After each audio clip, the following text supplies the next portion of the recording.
Sir, Kerala സംസ്ഥാനത്തിൻ്റെ 2026-27 പുതുക്കിയ budget ഞാൻ നിയമസഭയുടെ മുമ്പാകെ അവതരിപ്പിക്കുകയാണ്. UDF സർക്കാരിൻ്റെ ഈ പുതുക്കിയ ബജറ്റ് അടുത്ത 5 വർഷം കൊണ്ട് സംസ്ഥാനത്ത് നടപ്പിലാക്കുന്ന വികസനക്ഷേമ പ്രവർത്തനങ്ങളുടെ ഒരു ദിശ സൂചികയായിരിക്കും. വ്യക്തവും നിർണായകവുമായ ജനവിധിയോടെയാണ് ഈ സർക്കാർ അധികാരത്തിൽ വന്നിട്ടുള്ളത്. ആഗോളതലത്തിൽ അംഗീകരിക്കപ്പെട്ടിട്ടുള്ള സംസ്ഥാനത്തിന്റെ പൊതുജനാരോഗ്യ, വിദ്യാഭ്യാസ, സാമൂഹ്യ മേഖലകൾ എന്നിവ സമീപകാലത്ത് കടുത്ത വെല്ലുവിളികളും സമ്മർദ്ദങ്ങളും നേരിടുകയാണ്. കേരളത്തിന്റെ സാമൂഹ്യ വികസന സൂചികകൾ കുറച്ചു വർഷങ്ങളായി സ്തംഭനാവസ്ഥയിലാണ്. കൂടാതെ യുവജനങ്ങളുടെ തൊഴിലില്ലായ്മ ഒരാശങ്കയായി നിലകൊള്ളുന്നു. ആധുനിക സാങ്കേതിക വിദ്യയുടെ സാധ്യതകൾ പരമാവധി പ്രയോജനപ്പെടുത്തിക്കൊണ്ട് ആരോഗ്യ, വിദ്യാഭ്യാസ മേഖലകൾ മെച്ചപ്പെടുത്തുന്നതിനും കൂടുതൽ തൊഴിലവസരങ്ങൾ സൃഷ്ടിക്കുന്നതിനും വയോജനങ്ങളുടെ ക്ഷേമം ഉറപ്പുവരുത്തുന്നതിനും പിന്നോക്കാവസ്ഥയിലുള്ളവരെയും പാർശ്വവൽക്കരിക്കപ്പെട്ടവരെയും മുഖ്യധാരയിലേക്ക് കൊണ്ടുവരുന്നതിനും ഉതകുന്ന പദ്ധതികൾ ആവിഷ്കരിച്ച് സാമൂഹ്യനീതിയോട് കൂടിയ സാമ്പത്തിക വളർച്ചയും പാരിസ്ഥിതിക ഉത്തരവാദിത്വത്തോടു കൂടിയ ആധുനിക അടിസ്ഥാന സൗകര്യ വികസനവും സമന്വയിപ്പിക്കുന്ന ഒരു പുതിയ കാലഘട്ടത്തിലെ പുതുയുഗ കേരളം സൃഷ്ടിക്കുവാൻ സർക്കാർ പ്രതിജ്ഞാബദ്ധമാണ്. തീർപ്പാകാതെയുള്ള പ്രതിബദ്ധതകളും സാമ്പത്തിക ബാധ്യതകളും ഉൾപ്പെടെയുള്ള സംസ്ഥാനത്തിന്റെ നിലവിലെ യഥാർത്ഥ ധനസ്ഥിതിയെക്കുറിച്ച് ജനങ്ങളെ അറിയിക്കുന്നതിനും സുതാര്യവും ഉത്തരവാദിത്വപൂർണവുമായ സാമ്പത്തിക വീണ്ടെടുക്കൽ തന്ത്രത്തിന് അടിത്തറയിടുന്നതിനുമാണ് ധവളപത്രം ജനങ്ങൾക്ക് മുൻപാകെ ഈ സർക്കാർ സമർപ്പിച്ചിട്ടുള്ളത്. നിലവിൽ 5.07 ലക്ഷം കോടി രൂപയുടെ ആകെ കടബാധ്യത, മൊത്തം റവന്യൂ വരുമാനത്തിന്റെ 77% വരുന്ന ശമ്പളം, പെൻഷൻ, പലിശ എന്നിവയടങ്ങുന്ന നിർബന്ധിത ചെലവുകൾ, റവന്യൂ വരുമാനത്തിന്റെ 20.9% വരുന്ന പലിശ അടവുകൾ എന്നീ വലിയ സാമ്പത്തിക വെല്ലുവിളികളാണ് കേരളം നേരിടുന്നത്. സംസ്ഥാനത്തിന്റെ മൂലധന ചെലവ് മൊത്തം ആഭ്യന്തര ഉൽപാദനത്തിന്റെ 1.3%. ഇത് ഇന്ത്യയിലെ തന്നെ ഏറ്റവും താഴ്ന്ന നിരക്കുകളിൽ ഒന്നാണ്. 2015-16 കേരളത്തിന്റെ തനത് നികുതി വരുമാനം GSTPയുടെ 6.94%. ഇത് പ്രധാന സംസ്ഥാനങ്ങളുടെ ശരാശരിയേക്കാൾ 6.35%, 0.59% മുകളിലായിരുന്നു 15-16. 2025-26 GSTPയുടെ 6.41% നിൽക്കുന്ന കേരളത്തിന്റെ തനതു വരുമാനം ഇപ്പോൾ സമാന സംസ്ഥാനങ്ങളുടെ ശരാശരിയായ 6.84%, പ്രധാന സംസ്ഥാനങ്ങളുടെ ശരാശരിയായ 7%, ദേശീയ ശരാശരിയായ 7.14% താഴെയാകുകയും ചെയ്തു. 2026 ജനുവരിയിൽ അവതരിപ്പിച്ച ബജറ്റിൽ തെറ്റായ അനുമാനത്തിൽ റവന്യൂ ഡെഫിസിറ്റ് ഗ്രാന്റ് 14,137.69 കോടി രൂപ, മറ്റു ഗ്രാന്റുകൾ, കേന്ദ്ര നികുതി വിഹിതം എന്നീ ഇനങ്ങളിലായി ആകെ 20,500 കോടി രൂപ അധികമായാണ് കഴിഞ്ഞ സർക്കാർ കണക്കാക്കിയിരുന്നത്. ഇക്കാരണത്താൽ ഈ സർക്കാർ പുതുക്കിയ ബജറ്റ് അവതരിപ്പിക്കുമ്പോൾ റവന്യൂ ഡെഫിസിറ്റ് ഗ്രാന്റ്, മറ്റു ഗ്രാന്റുകൾ, കേന്ദ്ര നികുതി വിഹിതം എന്നീ ഇനങ്ങളിലായി ആകെ 20,500 കോടി രൂപയുടെ കുറവുണ്ടാകുകയാണ്. പ്രതീക്ഷിത വരുമാനത്തിലുണ്ടായിട്ടുള്ള ഈ ഗണ്യമായ കുറവ് കണക്കിലെടുക്കാതെയാണ് പദ്ധതി അടങ്കൽ 35,750 കോടി രൂപയായി മുൻ സർക്കാർ നിശ്ചയിച്ചിരുന്നത്. ഈ കുറവ് കണക്കിലെടുക്കുമ്പോൾ യഥാർത്ഥ പദ്ധതി അടങ്കലിൽ ആനുപാതികമായ കുറവുണ്ടാവും. കൊടുത്തു തീർക്കേണ്ട ബാധ്യതകളിൽ ക്ഷാമബത്ത കുടിശ്ശിക ഇനത്തിൽ 21,670 കോടി രൂപയും, ക്ഷാമാശ്വാസ കുടിശ്ശിക ഇനത്തിൽ 14,387 കോടി രൂപയും, ബിൽ ഡിസ്കൗണ്ടിംഗ് വഴി ബാങ്കുകൾക്കും കരാറുകാർക്കുമായി നൽകാനുള്ള 3,431 കോടി രൂപയും, മാറ്റിവെക്കപ്പെട്ട 9,245 കോടി രൂപയുടെ മറ്റു ബാധ്യതകളും, കിഫ്ബിയുടെ 21,000 കോടി രൂപയുടെ വായ്പാ തിരിച്ചടവിന്റെ ബാധ്യതയും ധവളപത്രപ്രകാരം വ്യക്തമാക്കിയിട്ടുണ്ട്. കൂടാതെ പെൻഷൻ കമ്പനിയുടെ 17,279 കോടി രൂപയുടെ ബാധ്യതയും ചേർത്ത് 2026 മാർച്ച് 31 വരെ ആകെ 87,012 കോടി രൂപയാണ് ഈ സർക്കാരിന് നൽകേണ്ടി വരുന്നത്. ഇതിനു പുറമെ ഏകദേശം 35,000 കോടി രൂപ ചെലവ് വരുന്ന കിഫ്ബിയുടെ പദ്ധതികൾക്ക് ഫണ്ട് കണ്ടെത്തേണ്ടതിന്റെ ബാധ്യതയും ഈ സർക്കാരിന്റെ ചുമലിലാണ്. സർക്കാർ എടുത്ത വായ്പയുടെ പലിശ നിരക്കിനേക്കാൾ ഉയർന്ന നിരക്കിലാണ് കിഫ്ബി ഓഫ് ബജറ്റ് ബോറോയിങ് വായ്പ എടുക്കുന്നത്. ഇത് സംസ്ഥാനത്തിന്റെ വായ്പയും കടബാധ്യതയും അനുവദനീയമായ പരിധിക്കപ്പുറത്തേക്ക് വർദ്ധിക്കുന്നതിനും സംസ്ഥാനത്തിന്റെ സാമ്പത്തിക അസന്തുലിതാവസ്ഥയ്ക്കും കാരണമാകുന്നുണ്ട്. ഇക്കാര്യങ്ങൾ കണക്കിലെടുത്തുകൊണ്ട് ഒരു വിദഗ്ധ സമിതിയെ നിയോഗിച്ച് കിഫ്ബിയുടെ നിലവിലെ പ്രവർത്തന രീതി സമഗ്രമായി പരിഷ്കരിക്കുന്നതിന് നടപടി കൈക്കൊള്ളുന്നതാണ്. മിഷൻ സമുദ്ര. കേരളത്തിന്റെ 600 കിലോമീറ്റർ തീരദേശം, 2 അന്താരാഷ്ട്ര തുറമുഖങ്ങൾ, ഒരു container transshipment terminal, 17 non major തുറമുഖങ്ങൾ, മറ്റനേകം ജലസ്രോതസ്സുകൾ തുടങ്ങിയ സാധ്യതകൾ സംയോജിപ്പിച്ച് 5 വർഷത്തിനുള്ളിൽ കേരളത്തെ ലോക മാരിടൈം ഭൂപടത്തിൽ വൻ ശക്തിയായി ഉയർത്തുന്നതിനുള്ള പദ്ധതിയായ മിഷൻ സമുദ്ര നടപ്പിലാക്കും.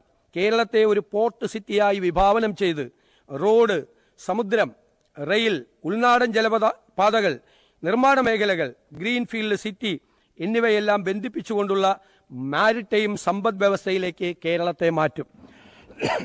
വിഴിഞ്ഞം ട്രാൻസ്ഷിപ്മെന്റ് ടെർമിനലിനെ രാജ്യത്തിന്റെ വിവിധ ഭാഗങ്ങളുമായി ബന്ധിപ്പിക്കുന്നതിനും ഗതാഗത ബന്ധം മെച്ചപ്പെടുത്തുന്നതിനുമായി ബാലരാമപുരം വിഴിഞ്ഞം ഭൂഗർഭ റെയിൽ, വിഴിഞ്ഞം നാവായിക്കുളം ഔട്ടർ റിംഗ് റോഡ് എന്നീ പദ്ധതികൾക്കായുള്ള സ്ഥലമേറ്റെടുക്കലും നിർമ്മാണ പ്രവർത്തനങ്ങളും വേഗത്തിൽ നടപ്പിലാക്കും. വിഴിഞ്ഞം, കൊച്ചി തുറമുഖങ്ങൾക്ക് ചുറ്റും നിർമ്മാണ മേഖലകൾ, സ്റ്റഫിംഗ് സെന്ററുകൾ, ഡ്രൈ പോർട്ട് എന്നിവ ആരംഭിക്കും. ആഗോള ഷിപ്പിംഗ് വ്യവസായം ഹരിത ഇന്ധനങ്ങളിലേക്ക് മാറിയ അവസരം പ്രയോജനപ്പെടുത്തി ഗ്രീൻ ബങ്കറിംഗ് സേവനം നൽകുന്ന ഇന്ത്യയിലെ ആദ്യ തുറമുഖമായി വിഴിഞ്ഞത്തെ ഉയർത്തും. മദർഷിപ്പ് നിർമ്മാണം, അവയുടെ അറ്റകുറ്റപ്പണി എന്നിവ ലക്ഷ്യമാക്കി കപ്പൽ നിർമ്മാണ കേന്ദ്രം സ്ഥാപിക്കും. ഇതിനായി ആവശ്യമായ സ്ഥലം ഏറ്റെടുത്ത് അടിസ്ഥാന സൗകര്യ വികസനം ഉറപ്പാക്കും. ഇത്തരത്തിലുണ്ടാകുന്ന തൊഴിലവസരങ്ങളിൽ തീരപ്രദേശത്ത് ജീവിക്കുന്ന സാധാരണക്കാർക്ക് സംവരണം നൽകും. സംസ്ഥാനത്തെ നിർണായകമായ 4 പ്രധാന നോൺ മേജർ തുറമുഖങ്ങളായ വിഴിഞ്ഞവും കോവളവും കൂടിയുള്ളത് കൊല്ലം, ബേപ്പൂർ, അഴീക്കൽ എന്നിവയുടെ വികസനത്തിനായും കടൽ വഴിയുള്ള ചരക്ക് ഗതാഗതത്തിനും മറ്റ് തുറമുഖ അധിഷ്ഠിത വ്യവസായങ്ങൾക്കും ലോജിസ്റ്റിക്സ്, കപ്പൽ അനുബന്ധ പ്രവർത്തനങ്ങൾക്കും മറ്റ് 13 നോൺ മേജർ തുറമുഖങ്ങളിലെ തുറമുഖ ഭൂമികൾ, കെട്ടിടങ്ങൾ, മറ്റ് ആസ്തികൾ പ്രയോജനപ്പെടുത്തി സ്വകാര്യ പങ്കാളിത്തത്തോടെ മാരിടൈം ടൂറിസം, ലോജിസ്റ്റിക്സ്, മാരിടൈം വ്യവസായം, മാരിടൈം നിയമവിദ്യാഭ്യാസം, മാരിടൈം മ്യൂസിയം എന്നിവ ഉൾപ്പെടുന്ന കേരള മാരിടൈം പോളിസി രൂപീകരിക്കും. വൻകിട ചെറുകിട തുറമുഖങ്ങളെ ബന്ധിപ്പിച്ച് ഘട്ടം ഘട്ടമായി ജലഗതാഗത സംവിധാനം വികസിപ്പിക്കും. ആദ്യഘട്ടത്തിൽ കാര്യക്ഷമമായ ചരക്ക് ഗതാഗതം, തുടർന്ന് യാത്രാ സേവനങ്ങൾ, അവസാന ഘട്ടത്തിൽ ജലാശയങ്ങളെ ബന്ധിപ്പിച്ച ഏകീകൃത നെറ്റ്വർക്ക് എന്നിവ സ്ഥാപിക്കും. പോർട്ട് സിറ്റി ഉൾപ്പെടുന്ന മിഷൻ സമുദ്ര പദ്ധതിക്കായി 400 കോടി രൂപ വകയിരുത്തുന്നു. Sir, invest Kerala. മികച്ച മനുഷ്യ വിഭവശേഷി, ഉയർന്ന സാക്ഷരത, മികച്ച ആരോഗ്യ വിദ്യാഭ്യാസ സൂചികകൾ, ശക്തമായ ഉപഭോക്തൃ വിപണി, സാമൂഹ്യ സ്ഥിരത എന്നിവ കേരളത്തിന്റെ വലിയ ശക്തികളാണ്. എന്നാൽ ഭൂമി ലഭ്യതയിലെ പരിമിതികൾ, ഉയർന്ന ഭൂവിലയും വേതന നിരക്കും, നടപടിക്രമങ്ങളിലെ കാലതാമസം എന്നീ ഘടകങ്ങൾ കേരളത്തെ നിക്ഷേപ സൗഹൃദമല്ലാതാക്കുന്നതിൽ പ്രധാന പങ്കുവഹിക്കുന്നു. ഈ തടസ്സങ്ങൾ മാറിയാൽ മാത്രമേ സാമ്പത്തിക വളർച്ചയ്ക്കും സമഗ്ര പ്രാദേശിക വികസനത്തിനും ഉതകുന്ന തരത്തിലുള്ള നിക്ഷേപകരെ ആകർഷിക്കാൻ സാധിക്കുകയുള്ളൂ. അതിനായി ഡാറ്റ അധിഷ്ഠിത ഇൻവെസ്റ്റ് കേരളം എന്ന പേരിൽ ഒരു പ്രത്യേക സെൽ രൂപീകരിക്കും. ഭൂമി ഏറ്റെടുക്കലിൽ നേരിടുന്ന തടസ്സങ്ങൾ പരിഹരിക്കുന്നതിന് സമയബന്ധിതമായി സത്വര നടപടികൾ സ്വീകരിക്കും. നിക്ഷേപകർക്ക് ആവശ്യമായ ഭൂമി, നിയമപരമായ വിവിധ അനുമതികൾ, നിക്ഷേപാനന്തര പിന്തുണ എന്നിവ ഓരോ ഘട്ടത്തിലും ഉറപ്പുവരുത്തുന്ന ഒരു ഏകജാലക സംവിധാനമായിരിക്കും ഇൻവെസ്റ്റ് കേരളം സെൽ. ഇതിനുള്ള മാർഗരേഖയായി പ്രോജക്ട് ഇംപ്ലിമെന്റേഷൻ പ്രോട്ടോകോൾ നടപ്പിലാക്കും. സർ, പദ്ധതി നിർവഹണം ത്വരിതപ്പെടുത്തുന്നതിലൂടെയും നിക്ഷേപകരുടെ ആത്മവിശ്വാസം വർദ്ധിപ്പിക്കുന്നതിലൂടെയും കേരളത്തിലുടനീളം തൊഴിലവസരങ്ങൾ സൃഷ്ടിക്കുന്നതിനും വ്യാവസായിക വൈവിധ്യവൽക്കരണത്തിനും സാങ്കേതിക വിദ്യയുടെ കൈമാറ്റത്തിനും സുസ്ഥിര സാമ്പത്തിക വളർച്ചയ്ക്കും ഇത് മികച്ച സംഭാവന നൽകും. നിക്ഷേപത്തിന് തയ്യാറായ പദ്ധതികളുടെ ഒരു നിര, ഒരു പൈപ്പ് ലൈൻ നിലനിർത്തുന്നതിലൂടെ കേരളത്തിന്റെ ദീർഘകാല വികസന ലക്ഷ്യങ്ങളുമായി പൊരുത്തപ്പെടുന്നതും വിവിധ മേഖലകളിൽ മുൻഗണനാടിസ്ഥാനത്തിൽ നിക്ഷേപം ആകർഷിക്കുന്നതുമായ പ്രവർത്തനങ്ങൾ ഈ സംവിധാനം വഴി ഏറ്റെടുക്കാൻ കഴിയും. സർ, പദ്ധതികളുടെ പുരോഗതിയും പൂർത്തീകരണവും കൃത്യമായി നിരീക്ഷിച്ച് വിജയകരമാകുമെന്ന് ഉറപ്പുവരുത്തുന്നതിനും മാർഗനിർദ്ദേശങ്ങൾ നൽകുന്നതിനും മുഖ്യമന്ത്രി അധ്യക്ഷനായും വ്യവസായ മന്ത്രി ഉപാധ്യക്ഷനായും ബന്ധപ്പെട്ട മേഖലകളിലെ വിദഗ്ധരെ ഉൾപ്പെടുത്തി ഇൻവെസ്റ്റ്മെന്റ് അഡ്വൈസറി കൌൺസിൽ രൂപീകരിക്കും. സർക്കാരിന്റെ നിക്ഷേപ പ്രോത്സാഹന സംവിധാനങ്ങളിൽ മികച്ച പ്രൊഫഷണലിസം കൊണ്ടുവരുന്നതിനും പുതുയുഗ കേരളത്തിന് വഴിയൊരുക്കുന്നതിനും ഇതൊരു നിർണായകമായ ചുവടുവയ്പായിരിക്കും. Southern Kerala economic corridor and rare earth and critical mineral corridor. ലോകോത്തരമായ വിഴിഞ്ഞത്തെ ആഴക്കടൽ തുറമുഖം തീരദേശത്തെ നിർണായകമായ ധാതു സമ്പത്ത്, അപൂർവ ധാതുക്കളുടെ നിക്ഷേപങ്ങൾ, ബഹിരാകാശ സാങ്കേതിക സ്ഥാപനങ്ങൾ, സമാനതകളില്ലാത്ത സാധ്യതകളുള്ള ഒരു ബ്ലൂ ഇക്കോണമി എന്നിങ്ങനെ സവിശേഷ ഘടകങ്ങൾ ഒത്തുചേരുന്ന തെക്കൻ ജില്ലകളാണ് തിരുവനന്തപുരവും കൊല്ലവും ആലപ്പുഴയും. ഈ 3 ജില്ലകളെയും തന്ത്രപരമായ ദേശീയ പ്രാധാന്യമുള്ള ഒരു ഏകീകൃത സാമ്പത്തിക മേഖലയായി യോജിപ്പിക്കുന്ന സദേൺ കേരള ഇക്കണോമിക് കോറിഡോർ സൃഷ്ടിക്കും. തിരുവനന്തപുരം മേഖല 1 കേരളത്തിന്റെ നോളജ് ആൻഡ് സ്പേസ് ടെക്നോളജി ഹബ്ബായും, കൊല്ലം മേഖല 2 ധാതു സംസ്കരണത്തിന്റെയും അപൂർവ ധാതുക്കളുടെയും കേന്ദ്രമായും, മേഖല 3 ആലപ്പുഴ ഇന്ത്യയുടെ ബ്ലൂ ഇക്കോണമി തലസ്ഥാനമായും മാറും. ഒറ്റപ്പെട്ട പദ്ധതികളിലൂടെയല്ല, സംയോജിത പ്രാദേശിക ക്ലസ്റ്ററുകളിലൂടെയാണ് ആധുനിക സാമ്പത്തിക വളർച്ച കൂടുതലായി സംഭവിക്കുന്നത്.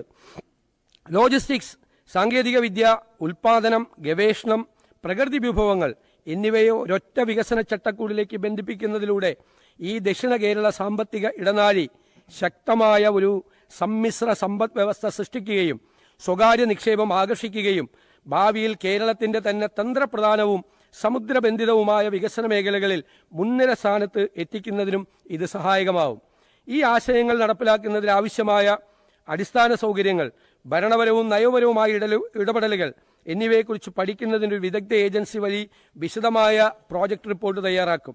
വർദ്ധിച്ചു വരുന്ന വ്യോമയാന ആവശ്യകത, കയറ്റുമതി, ലോജിസ്റ്റിക്സ്, വിനോദസഞ്ചാര മേഖലകളിലെ സാധ്യതകൾ എന്നിവ കണക്കിലെടുത്തുകൊണ്ട് സംസ്ഥാനത്തെ 4 അന്താരാഷ്ട്ര വിമാനത്താവളങ്ങളെയും കേന്ദ്രീകരിച്ച് കേരളത്തെ ഏഷ്യയിലെ പ്രധാന ഏവിയേഷൻ ലോജിസ്റ്റിക്സ് ഹബ്ബാക്കി വികസിപ്പിക്കുന്നതിനുള്ള വിവിധ അടിസ്ഥാന സൗകര്യ വികസന പദ്ധതികൾ ആവിഷ്കരിക്കുന്നതാണ്. ഇതിന്റെ പ്രാരംഭ പ്രവർത്തനങ്ങൾക്കായി 200 കോടി രൂപ വകയിരുത്തുന്നു. സർ, ഇതിൽ സേവന മേഖലകൾ, ഗ്ലോബൽ കേപ്പബിലിറ്റി സെന്ററുകൾ, ഹോസ്പിറ്റാലിറ്റി, വ്യോമയാന അനുബന്ധ വ്യാപാര സേവന മേഖലകൾ എന്നിവ ഉൾക്കൊള്ളുന്ന എയ്റോ പാർക്ക്, എയ്റോ സിറ്റി പദ്ധതികളും നടപ്പിലാക്കും. വിമാന അറ്റകുറ്റപ്പണി പരിപാലന മേഖലയെ ശക്തിപ്പെടുത്തും. സിമുലേറ്റർ അധിഷ്ഠിത പൈലറ്റ് പരിശീലന കേന്ദ്രങ്ങൾ, DGCA മാനദണ്ഡങ്ങൾ അടിസ്ഥാനമാക്കിയുള്ള വിമാന പരിപാലന എഞ്ചിനീയറിംഗ് പരിശീലന നൈപുണ്യ വികസന സംവിധാനങ്ങൾ എന്നിവയും ഇതിന്റെ ഭാഗമായിട്ടുണ്ടാകും. കാർഷിക, മത്സ്യ, ഫാർമ മേഖലകളിലെ കയറ്റുമതി ശക്തിപ്പെടുത്തുന്നതിനായി സംയോജിത പാക്ക് ഹൌസ് സൗകര്യവും ഫാർമ കാർഗോ സൗകര്യങ്ങളും വർദ്ധിപ്പിക്കുന്നതിനുള്ള നടപടികൾ കൈക്കൊള്ളുന്നതാണ്. സർ, കൊച്ചിൻ എയർപോർട്ടിനോടനുബന്ധമായി അന്താരാഷ്ട്ര നിലവാരത്തിലുള്ള ഒരു ഗ്ലോബൽ കൺവെൻഷൻ സെന്റർ ആരംഭിക്കും. Kerala health and life science city, multi speciality ആശുപത്രികൾ, മെഡിക്കൽ കോളേജുകൾ, പരിശീലന കേന്ദ്രങ്ങൾ, ഗവേഷണ ലാബറട്ടറികൾ, ഡയഗ്നോസ്റ്റിക് കേന്ദ്രങ്ങൾ, പുനരധിവാസ കേന്ദ്രങ്ങൾ എന്നിവയും രോഗികൾക്കും കൂട്ടിരിപ്പുകാർക്കും ആവശ്യമായ അനുബന്ധ സൗകര്യങ്ങളും സംയോജിപ്പിച്ച് വികസിപ്പിക്കുന്ന ആരോഗ്യ സംവിധാനമാണ് Kerala health and life science city. നിലവാരത്തിലുള്ള ആരോഗ്യ സേവനങ്ങൾ നൽകും. മെഡിക്കൽ വിദ്യാഭ്യാസവും ഗവേഷണവും മെഡിക്കൽ ടൂറിസവും പ്രോത്സാഹിപ്പിക്കാൻ ഇതിന് സഹായകമാവും. ഈ പദ്ധതിക്കായി 100 കോടി രൂപ വകയിരുത്തുന്നു. സർ, കൃഷിയും അനുബന്ധ മേഖലയും. സർ, കൃഷിക്കും അനുബന്ധ മേഖലയ്ക്കുമായി ആകെ പദ്ധതി അടങ്കൽ തുകയായി 1534.98 കോടി രൂപ വകയിരുത്തുന്നു. റബ്ബറിന്റെ വിലയിടിവിൽ നിന്നും റബ്ബർ കർഷകരെ സഹായിക്കാനായി ആരംഭിച്ചിട്ടുള്ള റബ്ബർ പ്രൊഡക്ഷൻ ഇൻസെന്റീവ് സ്കീം പ്രകാരം നിശ്ചയിച്ചിട്ടുള്ള റബ്ബറിന്റെ നിലവിലെ താങ്ങുവില 200 രൂപയിൽ നിന്നും 250 രൂപയായി വർദ്ധിപ്പിക്കും. ഫ്രൂട്ട് ഫാമുകൾ പ്രോത്സാഹിപ്പിക്കുന്നതിൽ നടപടികൾ സ്വീകരിക്കും. ഫലവർഗ്ഗങ്ങളും പുഷ്പവും ഉൽപ്പാദിപ്പിക്കുന്നവർക്ക് പ്രോത്സാഹനം നൽകും. കാർഷിക കടാശ്വാസ കമ്മീഷന്റെ പ്രവർത്തനം കാര്യക്ഷമമാകാനും കമ്മീഷൻ അവാർഡ് പ്രഖ്യാപിച്ച കർഷകരുടെ പ്രമാണങ്ങൾ തിരിച്ചു നൽകാനും നടപടികൾ സ്വീകരിക്കും. നെല്ലിന്റെ സംഭരണം കാര്യക്ഷമമാക്കും. സംഭരണ വില കർഷകർക്ക് കൃത്യമായി ലഭിക്കുന്നതിന് നടപടി സ്വീകരിക്കും. നാളികേരത്തിന് പുതിയ സംഭരണ കേന്ദ്രങ്ങൾ ആരംഭിക്കും. സർ, കൃഷി സഖി വനിതാ കർഷക വികസന പരിപാടി എന്നുള്ള പുതിയ പദ്ധതി കാർഷിക മേഖലയിൽ വനിതകളുടെ ശക്തമായ സാന്നിധ്യം ഉറപ്പുവരുത്തുന്നതിന് തുടങ്ങും. കാർഷിക വിളകളുടെ ഉൽപ്പാദനം വർദ്ധിപ്പിക്കുന്നതിന് ആധുനികമായ സങ്കേതങ്ങൾ ഉപയോഗിക്കും. സംസ്ഥാനത്ത് ഫാം ടൂറിസം പ്രോത്സാഹിപ്പിക്കും. കാർഷിക ഉൽപ്പന്നങ്ങൾക്ക് ന്യായവില ലഭ്യമാക്കുവാൻ നടപടി സ്വീകരിക്കും. യുവാക്കളെ കൃഷിയിലേക്ക് ആകർഷിക്കാൻ പദ്ധതി തയ്യാറാക്കും. മണ്ണിന്റെ ആരോഗ്യം മെച്ചപ്പെടുത്തുന്നതിനും കാലാവസ്ഥ വ്യതിയാനങ്ങളെ പ്രതിരോധിക്കാനുമുള്ള ശേഷി ശക്തിപ്പെടുത്തുന്നതിനും Kerala carbon farming and soil credit framework എന്ന പദ്ധതി നടപ്പിലാക്കും. ക്ഷേമ പദ്ധതികൾ. സർ, അംഗൻവാടി വർക്കർമാർക്കും ഹെൽപ്പർമാർക്കും പ്രതിമാസം ഓണറേറിയം 1000 രൂപയാക്കി വർദ്ധിപ്പിച്ചു. ഇതിന് 66.20 കോടി രൂപ നീക്കിവെക്കുന്നു. സർ, ആശാ വർക്കർമാരുടെ പ്രതിമാസ ഓണറേറിയം 3000 രൂപ വർദ്ധിപ്പിച്ച് 9000 രൂപയിൽ നിന്ന് 12000 രൂപയാക്കി ഉയർത്തി. ഇതിന് 78.40 കോടി രൂപ വകയിരുത്തുന്നു. പാചക തൊഴിലാളികളുടെ വിദ്യാലയങ്ങളിലെ വേതനം 1000 രൂപ വർദ്ധിപ്പിച്ചിട്ടുണ്ട്. ഇതിനായി 13.30 കോടി രൂപ വകയിരുത്തുന്നു. സംസ്ഥാനത്തെ പ്രീ പ്രൈമറി വിദ്യാഭ്യാസ മേഖലയിൽ അധ്യാപകരുടെയും ആയമാരുടെയും സേവനങ്ങൾ മാനിച്ച് അവരുടെ പ്രതിമാസ ഓണറേറിയം നിലവിലുള്ള തുകയേക്കാൾ 1000 രൂപ വർദ്ധിപ്പിച്ചു. ഇതിനായി 4.72 കോടി രൂപ വകയിരുത്തുന്നു. സർ, സംസ്ഥാനത്തെ ആസൂത്രണ